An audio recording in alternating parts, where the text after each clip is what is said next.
Olá, você está no canal Os Federais do Exino Papo de Trânsito e o papo de hoje é sobre uma infração silenciosa, daquelas que chegam de surpresa e podem dar uma baita dor de cabeça, principalmente para quem já teve um veículo com perda total.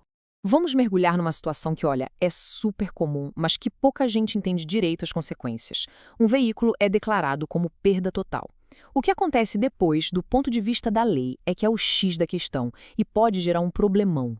Muita gente acredita que depois de um acidente feio ou quando o carro é vendido para um ferro velho, as responsabilidades acabaram. Entregou a chave, pegou o dinheiro da seguradora ou do comprador e pronto, vida que segue. Mas, na verdade, para a lei, a história está só começando. É exatamente aqui que mora o perigo e que surge o tal do carro fantasma.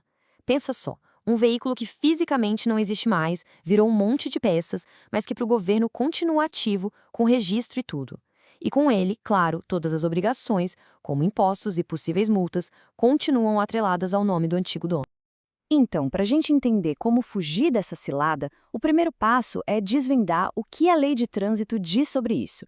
São as definições que estão lá no código que dão um pontapé inicial em todo esse processo e que definem quem é o responsável pelo quê. A lei é bem específica quando fala em veículo irrecuperável. Não estamos falando de um para-choque amassado, não. Estamos falando de um dano tão grave, tão sério, que o carro simplesmente não tem como ser consertado para voltar a rodar com segurança. Para todos os efeitos, ele virou sucata. E o que oficializa essa condição é a classificação de dano de grande monta. É como se fosse o atestado de óbito do veículo. Quando o Detran bate o martelo e classifica o dano como de grande monta, o veículo é, por lei, irrecuperável. E a partir daí, dar baixa no registro não é uma opção, é uma obrigação. Tá, mas e se essa obrigação for ignorada? O que acontece? Aí é que a coisa aperta. A penalidade não é brincadeira e, o pior, ela pode chegar sem aviso. Vamos dar uma olhada nos detalhes dessa infração. Olha só as consequências.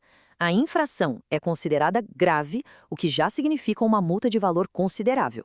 E não para por aí. Tem também a medida administrativa de recolhimento dos documentos do veículo, ou seja, o CRV e o CLA. Agora, um detalhe bem interessante sobre essa infração. Apesar de ser grave, ela não gera pontos na carteira de motorista. Sabe por quê?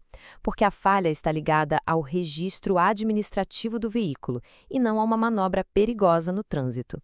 É uma particularidade importante da lei.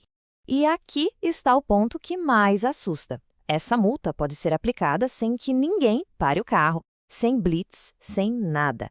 O órgão de trânsito simplesmente cruza os dados, vê que a baixa não foi feita no prazo e pronto, a notificação vai direto para a casa do responsável. Muitas vezes pegando a pessoa de surpresa meses ou até anos depois. Isso tudo nos leva a uma pergunta fundamental, né? Afinal, de quem é a responsabilidade de fazer essa baixa no registro? É do proprietário original, da companhia de seguros, de quem comprou a sucata no leilão? A lei, felizmente, deixa isso bem claro. Funciona como uma passagem de bastão. A lei diz que a responsabilidade começa com o proprietário. No entanto, a partir do momento em que uma seguradora assume o veículo sinistrado ou quando um comprador arremata o carro como sucata, essa obrigação de dar a baixa passa a ser deles.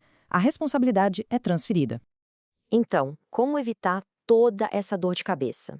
A solução existe, é um procedimento administrativo formal, não é nenhum bicho de sete cabeças, mas exige atenção e, principalmente, ação. O processo todo se resume a 4 passos bem importantes. Primeiro, é preciso ter o reconhecimento oficial de que o veículo é irrecuperável. Segundo, juntar toda a papelada, documentos, laudos, tudo o que for preciso. Terceiro, ir até o Detran do seu estado e solicitar formalmente a baixa. E o quarto, que é crucial, fazer tudo isso dentro do prazo legal que o CONTRAN estabelece para não levar multa. E essas situações são mais comuns do que se imagina. Por exemplo, o dono de um carro que deu perda total e simplesmente não pediu a baixa a tempo. Ou aquele veículo que foi leiloado como sucata, mas o registro dele continua lá, ativo no sistema. Todos esses são casos reais. Prato cheio para essa infração acontecer se a baixa não for feita direitinho. No fim das contas, fica uma reflexão importante. Dar a baixa em um veículo não é só para escapar de uma multa. É sobre encerrar um capítulo legal de forma correta, garantindo que nenhum fantasma burocrático volte para assombrar no futuro. Federais do Ensino, um papo melhor para um mundo melhor. Produzido por J. Nascimento. Se você gostou deste conteúdo, deixe seu like e siga as nossas redes sociais. Federais do Ensino, papo de trânsito, @gmail.com.